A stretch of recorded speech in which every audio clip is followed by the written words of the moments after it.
Hello everyone, this is Katie, your CSA coach with Shared Legacy Farms, and we are going to do a really fun tutorial today on spaghetti squash. And I'm just going to take a second here to sign in on my phone so I will be able to see if anyone has any questions.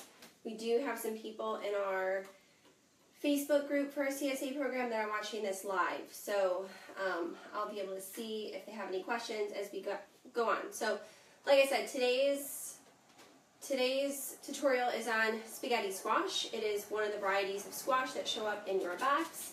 It's a little bit different than your typical squash, so it's not as starchy. It actually doesn't technically have as many carbohydrates as something like your butternut squash or an acorn squash or a celebration squash. So it is a little bit different, and it is most popular.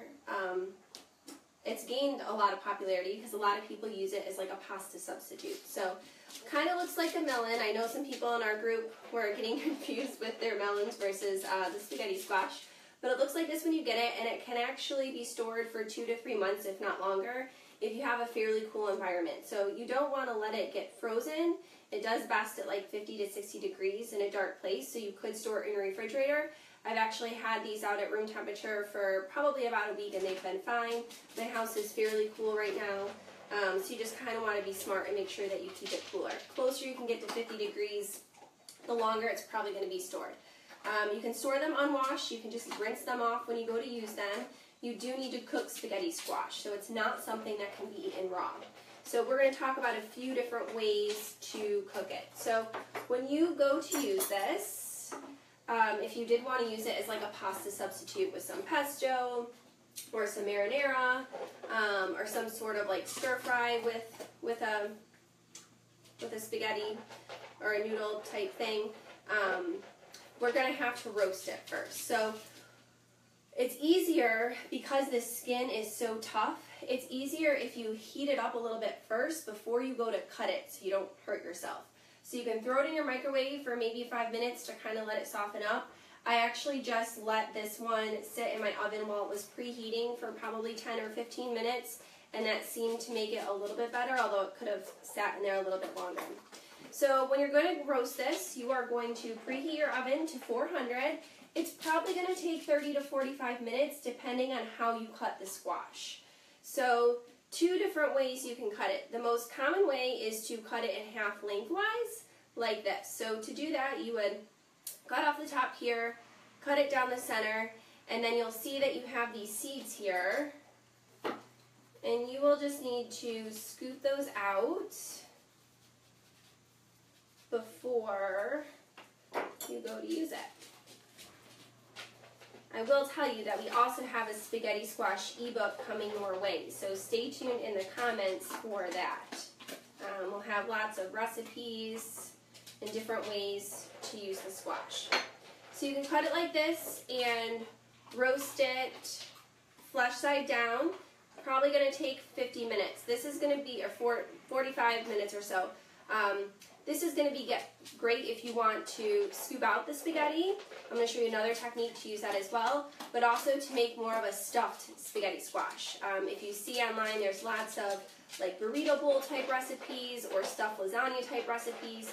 Using this is kind of like a boat. So you want to try to cut it that way if you're planning on stuffing it. When I'm going to shred this spaghetti, or get the spaghetti out to maybe saute it with some olive oil like I'm going to do today, or maybe use it as spaghetti with like some pasta sauce or something like that, I actually like to cut it in rings. I find that it cooks a little bit faster, and I can actually get longer strands of spaghetti. So I cut both ends off here, and I'm going to cut this into rings. You will decrease cook time this way, and I think that you actually get better strands of spaghetti.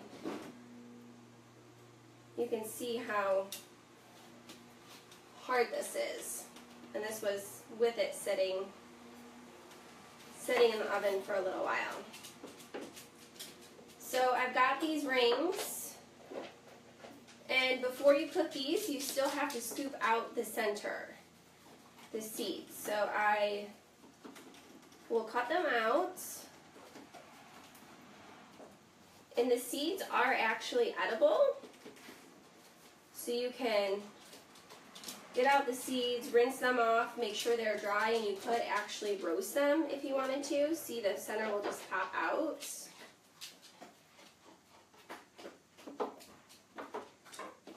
One more here.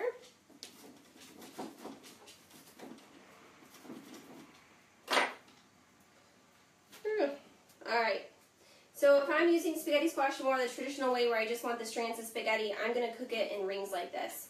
Just going to throw it on a baking sheet. I don't even bother turning them around, and I find this method probably takes about 30 minutes, maybe a little bit longer. You kind of have to keep your eye on it. But once it's pretty soft and a little bit more golden yellow in color, you'll know that it's done. So try out the rings if you're trying to save some time. So that's what I actually have here today, are these rings. I just got these out of the oven, and we're gonna quick do a little pasta dish with them. So you can see they kind of dry out, shrivel up a little bit, and you can just go in with a fork and get your spaghetti.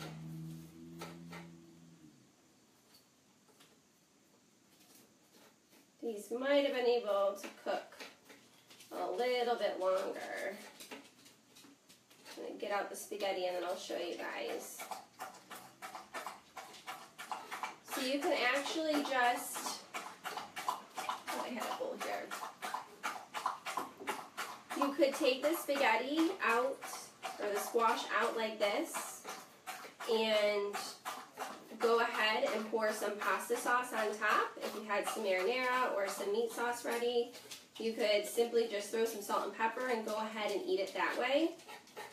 So you definitely don't need to have any additional steps. You can see here that it starts to look like spaghetti strands coming off.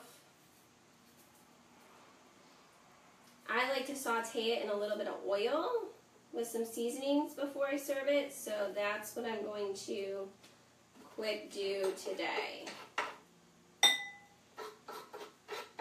So once you cook this, if you wanted to do like some food prep and you had a big spaghetti squash and you didn't think you were going to eat it all at one time, I like to roast it like this, and then it'll store in your refrigerator. You can see I've got my spaghetti here.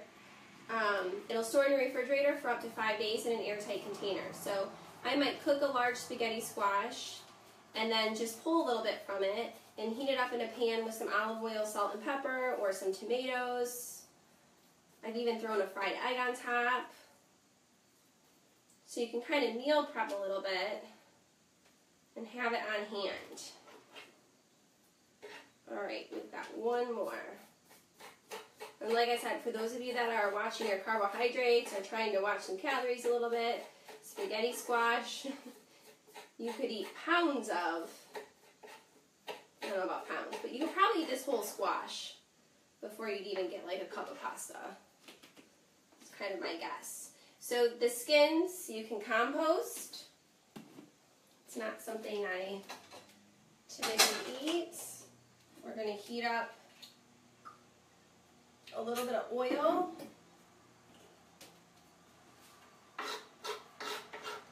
So seeds can also be eaten. You would roast them just like you would pumpkin seeds. You've got these little guys here. You can just dry them out, put them on a baking sheet with some salt and pepper, and roast those. Kind of tastes like pumpkin seeds. So if you don't want anything to go to waste, you definitely don't have to let anything go to waste. So I'm just going to throw some garlic and onion in this pan here and let that heat up.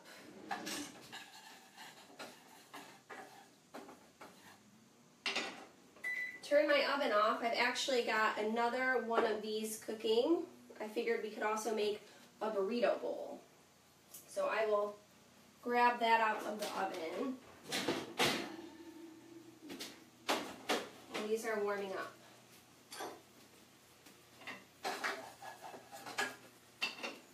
So I just throw my spaghetti in here with the onion, the garlic,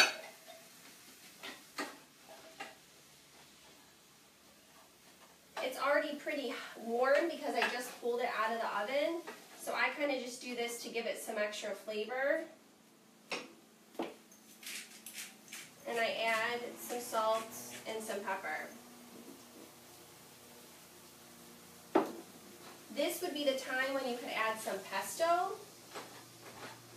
If you had some chicken cooked or some protein cooked, you could also add it at this time and kind of make a skillet dish, but sub in the spaghetti squash instead of like the pasta or the rice. So you just have to roast it first before you can sub it in. It kind of has like a sweet, mild, starchy taste, but it really takes on whatever flavor you tend to add with it. So I would use this as a quick, easy side dish. I would throw a fried egg on top if I had this for breakfast. You could also just simply throw some tomatoes in here and have a little bit more of a colorful side dish. So that's one easy way that you can prep some spaghetti squash. So let's say we wanted to make more of an entire meal using our squash here. And this may have cooked for a little bit too, oh no, perfect. Alright, so this guy, you can see I just cooked him face down there. Nice golden color. And I want to make a fast, easy burrito bowl. So I'm actually going to stuff this. And you can do this one of two ways.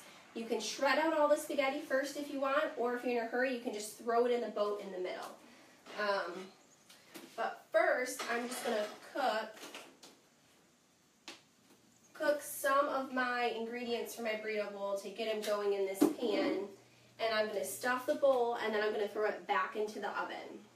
I'm going to actually end up cooking this other guy here. So in this burrito bowl, you could obviously do some sort of ground protein. You could throw in some chicken. Today I'm just going to use some black beans, so this is going to be more of a vegetarian dish.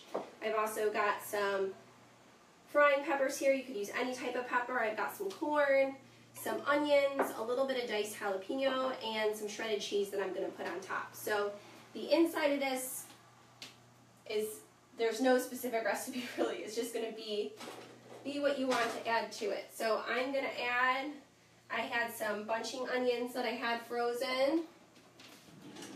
I'm going to add those to this pan here. So it's already kind of heating up. And then I'll add my peppers, my corn, my jalapeno, and then the black bean at the end. So I personally think this tastes better if you get out some of the spaghetti first and kind of layer it with the ingredients. You just want to be cautious to make sure that you leave it like a bowl, so you don't want to break open that top portion from you cutting off the top of the spaghetti squash. So I like to get some of this stuff out so I can layer it. And this one is cooked more than those rings were. I should have let those rings go in a little bit longer. There's a lot more squash in here, but I am going to leave a decent layer along the bottom to really ensure that nothing seeps through that skin, because I'm going to put this back into the oven. So I've got those onions cooking. I'm going to throw in some peppers and corn.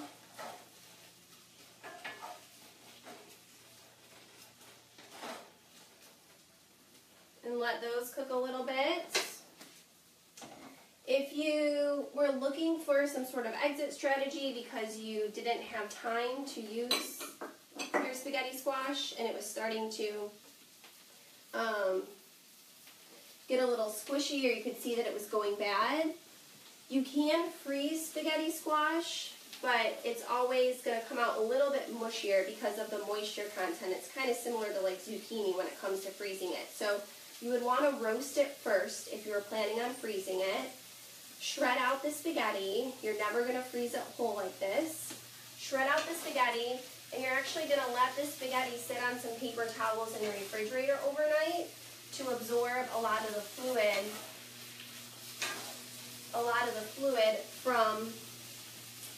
from the spaghetti squash.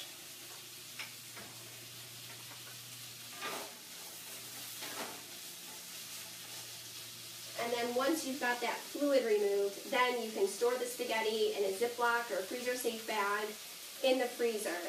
And then you could take it out, let it thaw out, squeeze out some of the additional fluid, and then you could use it in like a skillet meal like this. So just kind of be aware that it can freeze, but there's a little bit of an extra step involved when it comes to freezing it. Alright, so I've got the corn, the peppers, the jalapeno. I've got my oven pretty much hot for just taking these out, but I'm going to leave it at 375. I've got a decent amount of squash still in here, kind of coating this shell, and I'm just going to kind of layer some of my fixings. And I've got a lot of them. I'm going to end up stuffing that other one there. I'll put some peppers, some corn, some onion, some black bean. If you were doing chicken or like some taco meat or something, you would obviously just want to cook it first, and you could throw it in here. And then I'm going to layer a little bit more squash. Some more peppers and corn. People will do a similar type dish with like marinara sauce or meat sauce, maybe some zucchini. So make it more like a lasagna type bowl. Kind of got this one packed here. So you'll obviously be able to fit more in if you take some of the squash out. I'm going to put some of the squash back on top. I fit a lot in here. This could be a really good easy meal that kids could help with. They could kind of stuff their own spaghetti squash. That would be fun. So I'm just going to top this with some cheese here. Put it back on my sheet and let it roast for probably a good 15-20 minutes, or until I see that that cheese is starting to really melt and be done on top. And then I've got the rest of my fixings here for another one once that other half cooks. So easy skillet dishes with spaghetti squash. You can freeze it. Stuffing it is a really good, easy, fun option and a different spin on spaghetti squash if you're not a fan of using it as a spaghetti substitute. The other option that is really popular in our CSA group is to make a pie with it, to use it as like a coconut substitute in a coconut cream pie. So I will make sure that I post that link in the comments of the video so you can check that out, because I know that seems to be a popular kind of exit strategy for the spaghetti squash when people weren't sure what to do with it. So thank you for watching. Again, this is Katie, your CSA coach with Shared Legacy Farms, and I hope you have a great day.